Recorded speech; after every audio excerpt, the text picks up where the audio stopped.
और यहाँ रुकते इस वक्त की बड़ी खबर का, जो कि दरअसल दिल्ली से बता दें कि हरियाणा कांग्रेस प्रदेश अध्यक्ष उदयभान से खास बातचीत की गई है।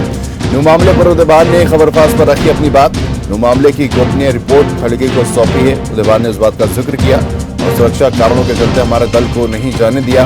कोई भी मुद्दा हो हम विधानसभा में उठाएंगे। उदयभान ने कहा हरियाणा की सभी लोकसभा सीटों पर जीतेगी कांग्रेस। यह दावा भी उदयभान ने किया खबरफाश पर।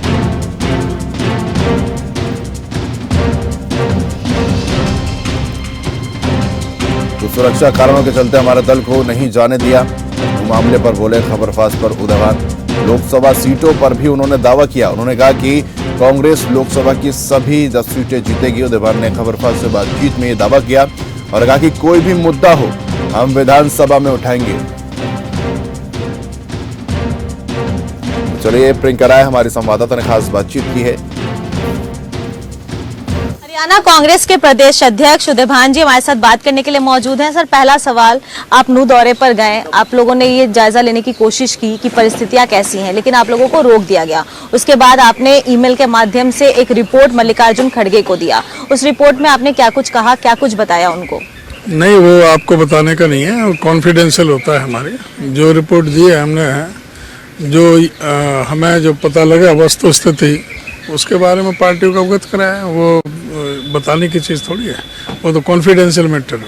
लेकिन जब आप नू दौरे पर गए तो उस दौरान आप लोगों को धारा 144 का हवाला देकर रोक दिया गया, ये कहते हुए कि लॉ एंड ऑर्डर सिचुएशन को संभालना है और इस परिस्थिति में आपको अलाउ नहीं किया जाएगा। लेकिन आपके ठीक बाद बीजेपी का एक डेलीगेशन जाता है और उनको अंदर अलाउ भी किया जाता है। कैसे देखते हैं आप इसको? धारा 144 भी थी, कर्फ्यू भी लगा हुआ था और उसकी वजह से हमारे से पहले कम्युनिस्ट पार्टियों का भी गया था, लोकदल का भी गया था, किसी को भी उन्होंने सबको रोक दिया था। हम भी वहाँ पर गए थे तो हमारे से भी यही कहा गया था, क्योंकि बहुत भारी पुलिस बैरिकेड किया हुआ था और गाड़ियाँ आड़ी खड़ी कर रखी थी, काफ़ी पुलिस फोर्स थी, तो रास्ते बंद थे पूरी तरह से। उन्होंने कहा कि आप जा नहीं सकते, कर्फ्यू भी लगा हुआ है, धारा 144 भी है। और दूसरा कि लॉ एंड ऑर्डर की स्थिति को जब तक हम पूरी तरह से बहाल नहीं कर लेते तब तक हम किसी को भी अलाउ नहीं करेंगे और हमने किसी भी पार्टी को नहीं किया है। आपने आना है तो सर्किट हाउस पर आप हमसे मिल सकते हैं।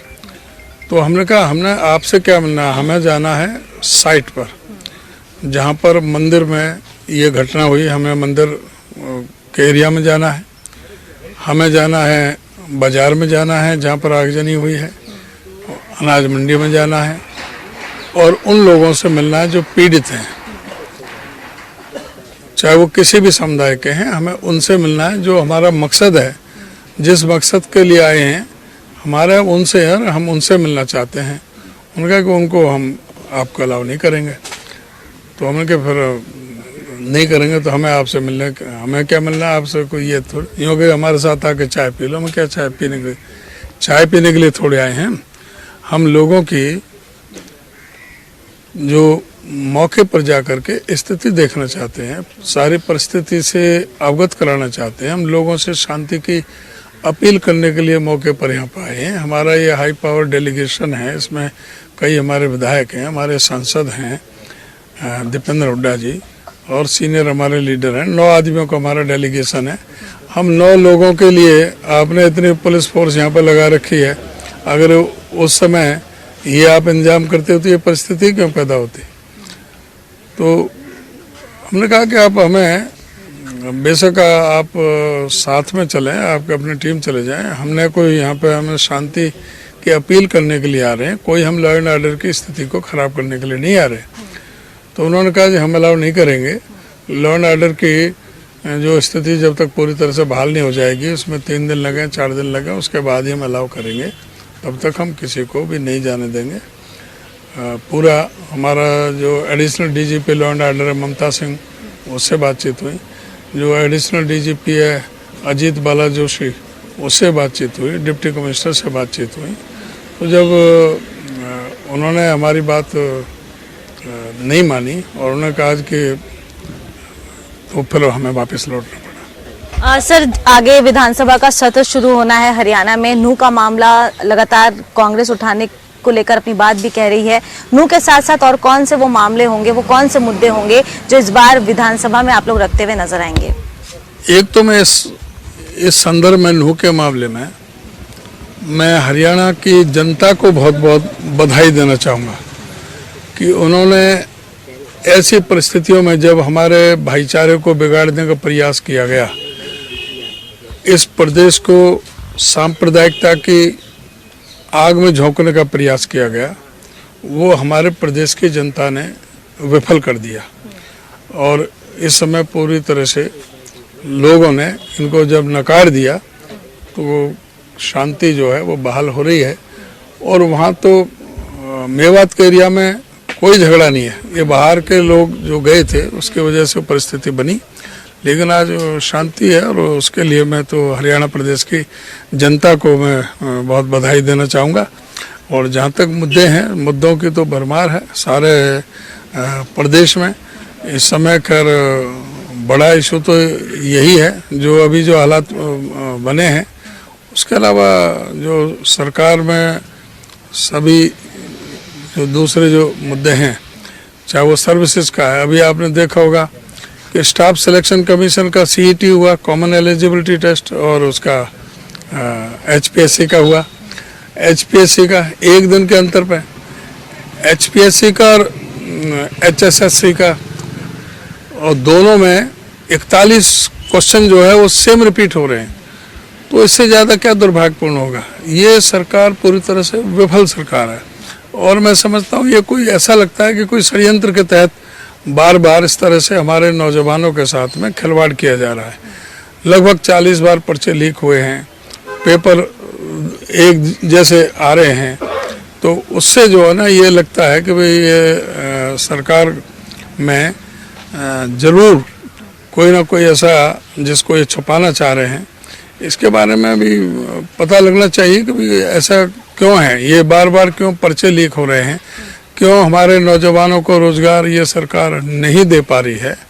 तो ये सारी चीज़, ये मुद्दे उठाए जाएंगे। और ये तो है ही, बेरोजगारी का हो, चाहे वो महंगाई का मुद्दा हो, चाहे भ्रष्टाचार का हो, चाहे गिरती हुई कानून व्यवस्था का हो। अभी भी सोनीपत में भी के बच्चे के साथ में हुआ।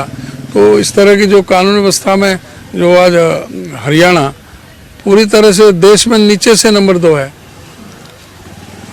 बहुत ज़्यादा महिला अपराध बढ़े हैं, बच्चों के प्रति अपराध बढ़े हैं। तो ये सारे बहुत मुद्दे हैं इस सरकार के खिलाफ, ये सारे मुद्दे उठाए जाएंगे विधानसभा में। एक आखिरी सवाल आपसे जरूर पूछना चाहूंगी। प्रभारी जी अंदर मुलाकात कर रहे हैं, आप भी पहुंचे। रोहतक सीट को लेकर मंथन हो रहा है, सामने चुनाव भी है। इस सीट पर अगर कांग्रेस के पकड़ की बात करें या मजबूती की बात करें तो आप लोगों के हिसाब से क्या समीकरण है, कितनी मजबूत है कांग्रेस? हरियाणा में 10 की 10 सीट कांग्रेस पार्टी जीतने जा रही है पार्लियामेंट में। जो हमारे प्रभारी हैं वो पार्लियामेंट वाइज लोगों से चर्चा कर रहे हैं, बात कर रहे हैं। निश्चित तौर से एक फीडबैक मिलेगा और उससे कैंडिडेट चयन में भी सुविधा होगी। तो ये मेन तो फोकस पार्लियामेंट को ही है, साथ में असेंबली का भी और संगठन का भी। ये तीनों चीज़ साथ साथ चल रही हैं और बहुत जल्द ये प्रक्रिया पूरी होगी। बहुत जल्दी संगठन भी आपको देखने को मिलेगा और पार्लियामेंट की जो तैयारियां हैं वो हमारी जोरों पे चल रही हैं। अभी 20 तारीख को हिसार में विपक्ष आपके समक्ष हिसार लोकसभा क्षेत्र का प्रोग्राम है। आपने देखा होगा भाई किस तरह से ये नौवां हमारा लोकसभा क्षेत्र है। लास्ट में एक रोहतक लोकसभा रहेगा, वो अगली बार उसका नंबर आएगा, उसके लिए डेट तय होगी। बहुत बहुत धन्यवाद आपका। तो ये था हमारे साथ बात करने के लिए कांग्रेस के प्रदेश अध्यक्ष उदय भान, जिन्होंने तमाम मुद्दों पर खबरफास्ट पर अपनी राय रखी और ये भी दावा किया कि 10 की 10 लोकसभा सीट इस बार कांग्रेस जीतेगी। नई दिल्ली से कैमरा पर्सन रोहन के साथ मैं प्रियंका राय, खबरफास्ट। चलिए